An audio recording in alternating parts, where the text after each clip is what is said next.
¿No sabes qué estudiar? Tal vez sí, pero no te has decidido al 100. No te preocupes, nosotros estábamos igual. Por eso inventamos Lato Sensu. Según la Real Academia de Lengua Española, lato sensu es una locución latina que significa en sentido amplio. ¿En sentido amplio? Sí, o en amplio sentido, como sea. Aquí nuestros invitados te van a explicar en sentido amplio las cosas. Conoce carreras, oficios, vivencias, historias y más. Aquí con nosotros, en Lato Sensu. Por Programación Alternativa.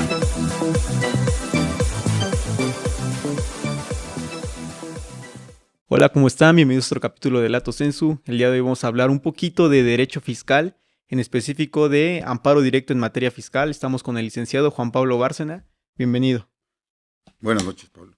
Bueno, trataremos de ser lo más precisos o comentarles lo que por experiencia tenemos y que les sirva. Digo, estamos haciendo una labor donde casi no tenemos mucho contacto con cámaras, pero trataré de hacerlo lo mejor posible y explicarles de la mejor forma a través de este medio. Sí. Ok, pues me gustaría empezar por preguntarle, esta parte del amparo directo se da en qué circunstancias, ¿no? O sea, ¿cuál es el momento en el que un contribuyente dice, híjole, necesito ya tramitar un amparo directo porque todos los momentos procesales anteriores, pues no los gané y ya estoy en esta situación en la que me veo en esta necesidad, ¿no? Bueno, más que yo creo que el contribuyente, su defensa, ¿no? Ok. O a menos que sea el mismo contribuyente que está viendo Sí. su defensa, ¿no? Básicamente la defensa va a tener que valorar una vez que llega al punto donde le van a resolver un juicio de nulidad, más bien le resuelven un juicio de nulidad y ese juicio de nulidad es adverso a los intereses del contribuyente. Y entonces en ese momento tiene que decidir la defensa si opta o no por seguir con la siguiente etapa que tiene o la legislación para poder defender a ese contribuyente, que no es otro más que el amparo directo, donde se van a hacer valer ya violaciones desde el punto de vista constitucional, también de la convencionalidad, así como de cuestiones procesales, ¿no? Ok. Y en este sentido, ¿cuál es la función del amparo? O sea, entiendo que es una cuestión constitucional y que es una cuestión de derechos humanos, ¿no? Pero ¿cómo funge en la materia fiscal el amparo? ¿Qué suple? ¿Qué resuelve? ¿En qué ayuda? Bueno, es que al final del día, como sabemos, el amparo va a proteger la constitucionalidad, ¿no? Sí. Y consecuencia lógica, ¿qué es la constitucionalidad? No es otra cosa más que las normas fundamentales, las normas de derechos humanos, y de ahí pues vamos a revisar, se va a revisar toda esa situación de cómo se dio el procedimiento, de si las normas fueron interpretadas correctamente, si hubo una buena aplicación o una buena interpretación del derecho. Digo, ahí todo lo que vienen siendo las garantías constitucionales. Ok. Quiero hablar un poquito de la parte doctrinal porque me metí a ver un poquito en internet cómo está considerado el amparo y hay una discusión de si el amparo es un juicio o es un recurso, hablando específicamente en materia fiscal y hablando del amparo directo. ¿Usted qué considera? ¿Qué es un juicio? ¿Por qué? Porque es un estudio a detalle respecto de todo lo que vendría siendo el seguimiento de un proceso. Claro, digo, ¿por qué siempre se ha manejado la discusión? Porque se va a vertir situaciones que ya se vinieron planteando. Si tú no planteaste o no hiciste la estrategia de hacer un planteamiento correcto acerca de normas, acerca de si eran constitucionales o no, si no le dices tú el antecedente, la carne que tienes para el amparo directo, pues va a ser menor, ¿no? Entonces sí, Sí. pero al final del día, pues vas a buscar la legalidad, vas a buscar que se cumpla la constitucionalidad, la convencionalidad. Eso es lo importante de lo del amparo. Ok. Yo escuchaba hace no mucho, hace poco, que había una discusión también al respecto de si el amparo en materia fiscal estaba muerto o no. ¿Cuál es su postura al respecto con ese dicho, con ese tema que se está manejando? Pues yo diría que más bien, hoy, en día, el abogado tiene que estar más especializado en la materia. Tiene que ser más, estudioso. ¿Por qué? Porque las autoridades se han puesto a trabajar. Anteriormente sí decíamos, bueno, todos los juicios se ganan en materia fiscal. Y obviamente pues tenía la misma repercusión en la materia del amparo. Pero hoy realmente todos los procesos se han venido mejorando. En la creación de leyes ya son más, se cuidan mucho todos los principios que trae como protección la materia fiscal para que no tengamos esos vacíos o no tengamos esas contradicciones y en un momento determinado el litigante pueda fácilmente dejar sin efectos una norma o se deje de aplicar una norma a X contribuyente, ¿no? Hasta en tanto no se vuelva a modificar esa ley, ¿no? En materia de amparo, ¿qué tan actualizado tiene que estar un abogado? Entiendo que hay misceláneas fiscales, entiendo que cada año hay un paquete económico, entiendo que hay muchas cosas por detrás. Y cómo funciona esta parte, porque hay un estudio muy grande y muy fuerte, constante en el derecho fiscal, que supongo que es una tarea pues monumental para los abogados fiscalistas. A ver, otra vez, es que al final, digo, siempre el abogado tiene que estudiar, siempre tiene que estudiar, siempre tiene que estar actualizado, ¿no? Sí, Y como tú lo dices atinadamente, o sea, sí, siempre sí, hay que estar estudiando porque la materia fiscal siempre está en evolución, siempre está en constante mejoramiento. ¿Por qué? Porque si el SAT ve que de repente, chin, en esta partida se me están yendo recursos, pues trata de cerrar esos recursos. Si ve que por aquí hubo una interpretación, pues trata de cerrar esa interpretación. Anteriormente habían varios canales o habían varios momentos donde tú le haces una consulta a la autoridad y le ponías, bueno, a ver, dame el criterio respecto de qué aplica para tal supuesto desde el punto de vista fiscal, ¿no? Y te resolvía. Y entonces eso era como un criterio que ya tenía la autoridad y tú tratabas de soportarlo. Pero hubo una modificación donde decía, bueno, todas las consultas y demás no generan ningún antecedente, ¿no? Y así van mejorando sus procesos donde te cierran por aquí, te cierran por allá. Anteriormente era muy fácil quitar una multa porque venían las firmas, las autógrafos. firmas, que eran que no eran autógrafas, ¿no? Ujú. Que eran falsims. Entonces llega el momento donde hoy hay firma electrónica. Y entonces, ¿qué crees? Que la autoridad te puede firmar con firma electrónica todas las resoluciones que ellos quieran. Inclusive la modificación que se generó ahora con las notificaciones electrónicas vía de buzón tributario, pues te rompieron todo lo que era una estructura respecto del debido proceso y demás, ¿no? Porque anteriormente, pues simplemente no le abrías al ejecutor o se cambiaba el domicilio y pues nunca te notificaban, ¿no? Pero ¿qué crees? Hoy te dice la autoridad, por buzón tributario te Sí. llega una notificación y ya estás, ¿no? Y si no te das por notificado, no me importa, porque te surta de todos modos, ¿no? Tienes chance de verla para que te surta, pero si no, de todos modos te va a surtir. Entonces, son de las cosas que se ha evolucionado. Y lo que no ha pasado en materia civil, por ejemplo, ¿no? En materia civil todavía tiene que ir el notificador y, oye, te vengo a emplazar respecto a esto. Y en materia fiscal, ¿qué crees? Ya no. Entonces, eso es eso, ¿no? Que Sí. es la evolución y entonces tienes que estar pendiente cómo me surte una notificación, cómo se van a dar cómo se da una nueva auditoría,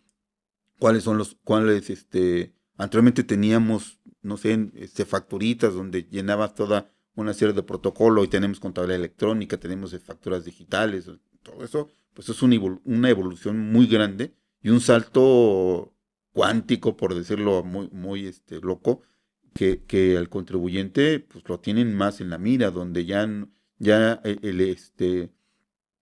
donde ya estás, perdón el término, ya estás confeso. Ya la situación de la dinámica respecto de los actos donde ya están certificados, ya me dan la posibilidad a autoridad de decir, ¿sabes qué? Voy por ti porque ya sé cuánto facturaste, cuánto tienes tanto facturas de ingresos como de egresos, y eso se debe ver reflejado en bancos, el secreto bancario pues está superado para efectos fiscales, entonces dime si no hay evolución, ¿no? Y entonces toda esa parte donde habían a lo mejor agravios que podías hacer valer respecto de ciertos principios de asientos contables, hoy te dice la autoridad, no, mira, aquí hay esta situación donde tú ya tienes que decirle a la autoridad, sabes que esta factura es al efectivo pago, etcétera, ¿no? Y en los diferentes supuestos, ¿no? Entonces, ¿qué te hace? Pues te corta, ¿no? ¿Cree que en este sentido una figura como la Prodecon es de ayuda, sirve, cumple una función importante para auxiliar al contribuyente al momento de que se encuentra en una situación de, híjole, impago con el SAT, ya me estoy generando un crédito, ya me estoy generando recargos, actualizaciones? Pues claro que sí sirve, digo, la figura jurídica de la Prodecon vino a ser un mediador que hacía falta en el derecho mexicano, donde hay una especie de mediador donde le dicen al contribuyente, oye, pues este es el supuesto, donde la Prodecon con experiencia y demás analiza cuáles son las posibilidades que tiene el contribuyente, porque no le llega a uno, le llegan varios, ¿no? Entonces, quieres o no, tiene criterios respecto de cuáles son los tópicos o los temas que pueden ser cuestionables para la autoridad y poder llegar a acuerdos conclusivos donde sea un beneficio para el contribuyente. Y de entrada, pues te quitas las multas, ¿no? Y puedes llegar hasta un convenio de pago en parcialidades, ¿no? Siempre y cuando, bueno, pues tienes que analizar, tienes que tener un buen asesor donde te diga, sabes que sí, estamos en este supuesto, ¿no? Porque a veces es eso, ¿no? Donde no hay alguien que te dé un buen soporte, donde te diga, mira, estamos hablando de estas circunstancias donde lo que está operando para el día de hoy es esto lo que te van a poder probar. Muchas veces me ha tocado ver que el contribuyente dice, oye, pero es que no es así la situación, ¿no? No me gané todo este dinero, no pasó esto, o esto fue de tal forma, aunque yo gasté más, no es mi utilidad. Pero, ¿qué pasó? Que al final no tienen un buen asesor donde le debieron haber explicado, oye, mira, para que tú puedas deducir esta parte de tus ingresos, tienes que acreditar bajo estos criterios, ¿no? Y ya cuando llegan a una situación donde dices, chin, pues no tengo no tengo cómo acreditar lo contrario. Y es cuando estamos inmersos en una serie de problemas de carácter fiscal, ¿no? Hay un tabú muy grande y mucho respeto y también alejamiento por parte de muchos abogados de no incursionar en la materia fiscal. Digo, se habla mucho de números y de que hay también una parte de trabajo del contador integrada en esto. ¿Qué opina de esta creencia que hay acerca del abogado que no quiere acercarse a los números? Pues digo, creo que es un tabú que ya está superado, ¿no? Hoy saben todos los estudiantes que toda la cuestión matemática y demás ya están involucrados en cualquier área, ¿no? Pero yo creo que hoy en día es más por la especialización, por el cambio, lo dinámico que venimos platicando, que es la materia fiscal, ¿no? Y digo, hoy creo que el que quiera meterse en la materia fiscal tiene que tener dos vertientes muy claras. Tienes que saber de cuestiones contables y de cuestiones legales. Y si eres abogado y eres contador, creo que sería la mejor forma de poder entender todo lo que es el derecho. Y cierto es que uno va de la mano del otro, ¿no? No puedes negar que el contador tenga que saber de derecho y el abogado tenga que saber de cuestiones contables. Digo, cuando tienes que analizar una resolución para ver si fue integrada o no correctamente, si eres abogado, dices, pues yo me voy a la legalidad, no, pero espérame, tienes que saber cómo se integra una cuenta contable, de dónde provienen los números, el analizar un estado financiero, un estado de posición, un estado de resultados, etcétera, ¿no? Entonces tienes que aprender de la materia, tienes que saber interpretar unos estados financieros para ver dónde puede estar la congruencia y la incongruencia para empezar a analizar todo lo que te dice una resolución, ¿no? Entonces yo creo que aquí es importante que manejes bien la materia fiscal. Yo creo que más adelante se tendría que pensar que para que alguien se dedique a la materia fiscal, para que se diga fiscalista, yo creo que debería haber una especialización donde tengamos que tocar el aspecto contable, ¿no? Y la interpretación de las normas desde el punto de vista contable. Sí, unas NIFs, un sentido de esto, ¿no? Porque creo que el contador tiene una estructura mental muy diferente a la del abogado y muchas veces chocan, ¿no? En ese sentido. Y también entre los egos de ser, yo soy el contador de la empresa y yo soy el abogado y a quién le vas a hacer caso y todo eso, lo ideal sí sería eso, ¿no? Una integración de una persona que que cubra las dos trincheras, ¿no? Es complicado digo, por lo regular, casi siempre son, o son contadores o son abogados y cada quien tiene una situación que guardar, ¿no? Sí. Por la misma estructura de las empresas.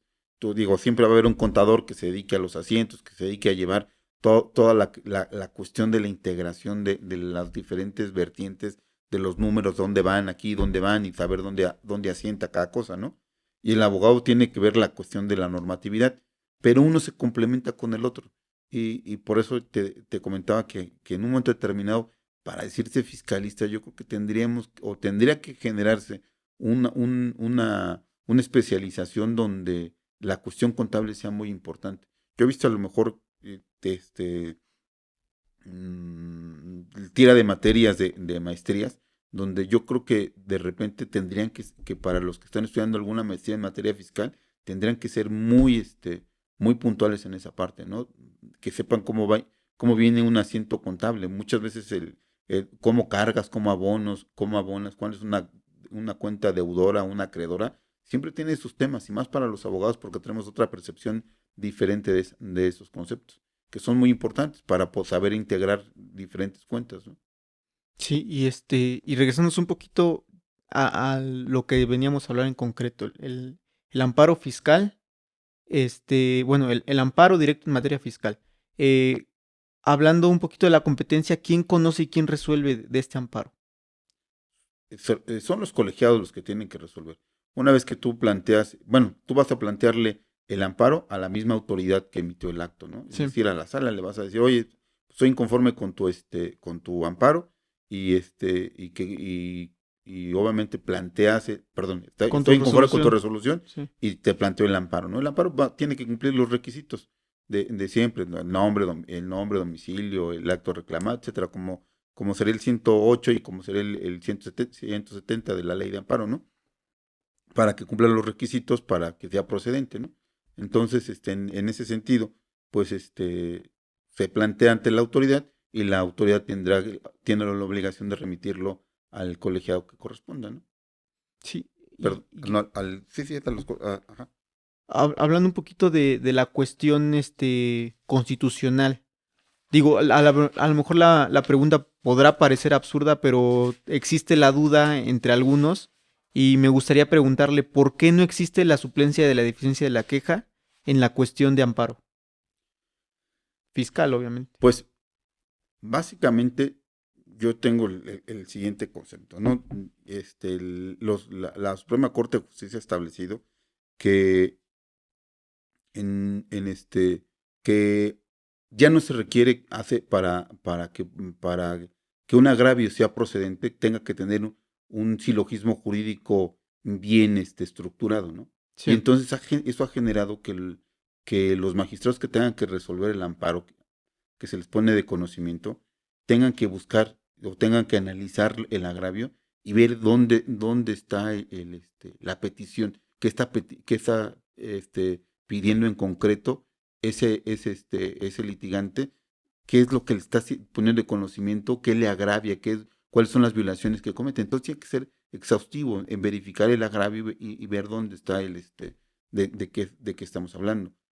Obvio, en la materia fiscal es de estricto derecho, pero bajo esta tónica tiene que buscarlo el magistrado, hacer una lectura general respecto del agravio planteado y ver dónde está estructurado, ¿no?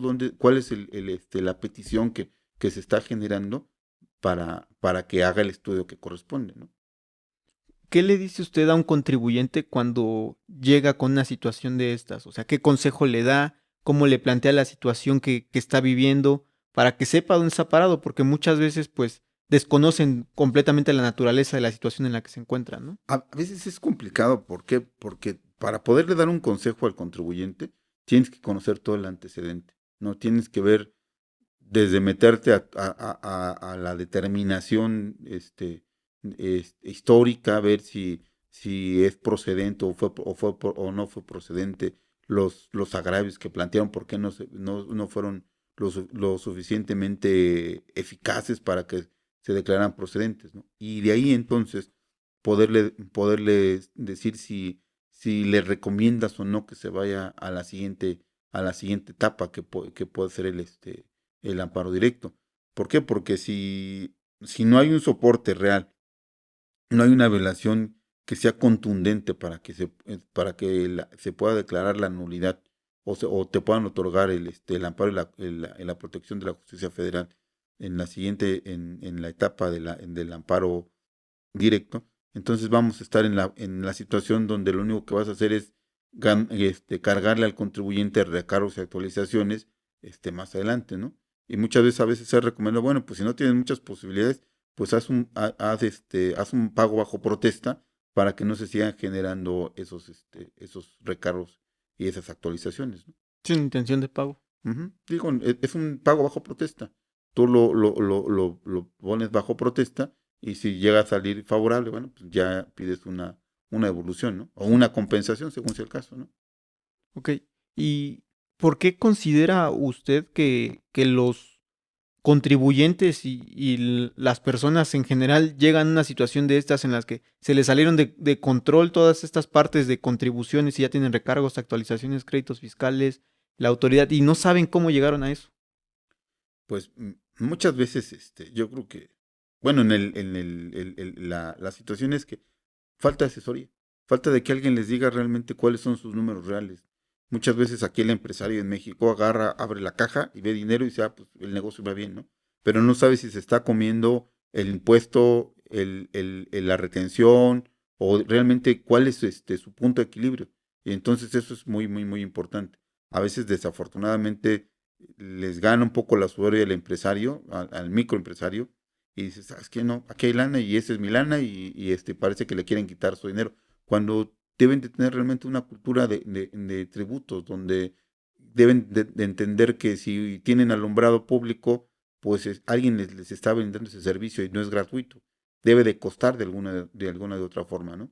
Entonces esa parte, sé que hay muchos temas al respecto, ¿no? De por qué sí contribuir o no, pero la conciencia de que hay que tributar, hay que hacerla. Y creo que los profesionistas que estamos en el ramo tenemos que hacerle conciencia a los contribuyentes que hay contribuciones que tienen que pagar y que al final del día no se malentienda que nosotros somos el medio para que ellos se evadan su responsabilidad, ¿no? Hay que ser responsables en ese sentido y llevarlos a que hagan la contribución que corresponde y explicarles qué parte les corresponde a ellos y qué parte les corresponde al Estado de la utilidad que puede tener su empresa, ¿no? O qué impuestos se generan por la actividad. Eso es básicamente, ¿no? ¿Qué le diría a un estudiante que hoy se ve interesado en incursionar en la materia de amparo y que pretende que eso sea la forma en la que él incursione en el derecho? Pues digo, el amparo es al final del día, todas las materias, al final tenemos que llegar al amparo. En materia fiscal les diría que tienen que estar pues al pendiente y en el estudio constante de la materia, porque como lo platicábamos, ahí es constante el cambio, cómo se va perfeccionando la materia, y entonces eso implica que tengan que estudiar y estudiar y estudiar todo lo que vengan las jurisprudencias, las misceláneas, las modificaciones, y ser muy, muy intuitivos, porque también la materia te dice una cosa y tienes que ir con ella caminando, caminando, porque muchas veces pasa de que hay una norma y a veces tú la puedes interpretar en ese momento, pero te cambia la interpretación que te hace la autoridad, te la cambia por completo, ¿no? Y dice, oye, pues lo más correcto era esta, ¿no? Pero la autoridad dice, ah, no, pues esa es mi interpretación y vámonos con esa interpretación, ¿no? Y entonces sí, es estudiar, estar constantemente en capacitación, ver cuáles son los criterios que sustenta la autoridad cada vez que emite un acuerdo, ¿no? O que se emite una nueva miscelánea, ¿no? ¿Cómo se interpreta? Porque eso es lo que muchas veces nos pasa, ¿no? De que, bueno, pues ya está la norma, ya está la, está la ley, está la miscelánea y están las normas que van a darle la eficacia a esa disposición, ¿no? Y entonces, pero muchas veces tiene muchas cosas que implementar la autoridad para su ejecución, ¿no? Y entonces ahí es donde vayan muchas cosas. ¿Considera que el blindaje que ha venido haciendo la autoridad tanto fiscal como ejecutora y todas las que tienen relación con esto, le han quitado pues ese nicho de trabajo al abogado, o sea, han limitado mucho esa parte para ustedes los fiscalistas. Yo creo que, digo, en el momento donde se vuelve más, más técnico, pues requieres tú también ser mayor, tienes que tener mayor estudio para hacerle un planteamiento a la autoridad, buscar los resquicios que puedan existir en la ley para que sean procedentes los amparos. Digo, en materia de amparo indirecto, pues tenemos todavía más que cortar, ¿no? En el amparo directo, pues ya es algo que ya planteaste, que ya llevas una secuela más o menos ya estructurada, ¿no? Que debiste haber previsto cómo tener ya los agravios de alguna de otra forma vistos para que en el amparo directo tengas materia, si no te quedas sin materia, ¿no? Ok, porque eso es importante también tenerlo presente, digo, el hecho de sembrar una semilla previo a que llegues a esa etapa, digo, no sé si todos los litigantes lo contemplen así, pero es importante, ¿no? Porque a veces las autoridades no entran al estudio de algo en un momento, pero tú lo sigues manteniendo ahí, para que en el momento que tú consideres que puedas sacarle provecho a eso, le digas, ¿sabes qué? Se te olvidó desde esta etapa estudiar esta parte, ¿no? Sí, claro, digo, por eso es que te comenté en algún momento que el amparo es un medio de control constitucional. Sí. Entonces tienes que tomar en cuenta que al final del día ese control pues, son las normas o las garantías de legalidad y que tienes que tener previstos cómo lo planteaste para poder hacer la argumentación en su momento.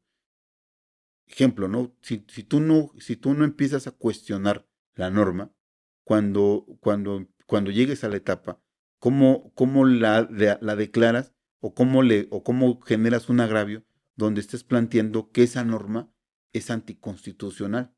Por eso tienes que empezar a trabajar, ¿no? ¿Por qué la norma no cumple con el principio de equidad y proporcionalidad que establece el artículo 31, fracción cuarta, ¿no? Entonces, si no lo empiezas a plantear desde un principio, cuando llegas al momento del amparo, ¿cómo le das ese giro, ¿no? Por eso es que cuando lo planteas hasta el amparo directo, te dicen, ah, pues este agravio es improcedente porque nunca fue tocado, nunca fue vertido, nunca hubo una controversia al respecto de lo que estás planteando, ¿no? Es son hechos que no fueron parte de la litis del antecedente, ¿no? Entonces es esa parte donde tienes que ir plantando la semillita para que cuando tú tengas que plantearlo, a lo mejor muchas veces pasa que la autoridad pues no le hace mucho caso y se mete realmente con algunas otras, con las estructuras que le hayas planteado como agravios, pero al final tú traes ese planteamiento que vas a poder desarrollar ya en la etapa del amparo, ¿no? ¿Tiene cabida la convencionalidad en materia de amparo fiscal? Sí, aunque creo que esa parte es muy compleja para nuestro derecho. Y me ha tocado que se le han hecho algunos planteamientos a las autoridades en materia de amparo y pareciera como que no la ven, ¿no? Muchas veces se les ha planteado algunos temas de convencionalidad y los han dejado como si no los ven, ¿no? Y bueno, ya sabemos que nos tocaría la Corte Interamericana, ¿no? Pero pareciera como que a veces hacen caso omiso, como que no los ven. Y a veces, digo, se habla mucho en la Constitución donde señalan que las leyes que emanen y los convenios que haga el Estado mexicano, ¿no? Sí. Pero muchas veces nos ha tocado en la práctica que la autoridad no resuelve los planteamientos de convencionalidad. Han, este, han sido han sido muy reiterativos en ese sentido donde pareciera que no se les planteó nada, ¿no? Digo, no sé si en algún momento determinado habría que tomar en consideración plantearlos desde otra perspectiva donde solamente se plantearan puros temas de convencionalidad para que lo entren al estudio. Porque si entra con algún tema donde tú le estás planteando, no sé, la exhaustividad de que no fue exhaustiva en el estudio y lo reflejas con algún convenio de carácter internacional, pues se quedan con lo que dice la Constitución y no entran al estudio más a fondo de por qué sí cumple el tratado internacional, ¿no? Pues no tengo nada más que preguntarle. Creo que hemos sido hasta cierto punto, pues en un grosso modo claros. No sé si tenga algo más que decirme. Pues nada, que estudien y que trabajen en cada uno de sus el desarrollo de sus temas en materia fiscal, y que hay mucho que aprender, mucho que estudiar y mucho que innovar, ¿no? Yo siempre he dicho que el derecho es un ente vivo que nunca ha dejado de crecer y cada vez es más complejo, y a nosotros los abogados no nos queda más que irlo entendiendo, comprendiendo, para que hagamos una mejor práctica. Pues gracias, sería todo de nuestra parte. Nos vemos en una próxima edición. Hasta la próxima. Gracias por darle play. No olvides seguirnos y compartir el contenido. Recuerda que cada semana hay un nuevo episodio.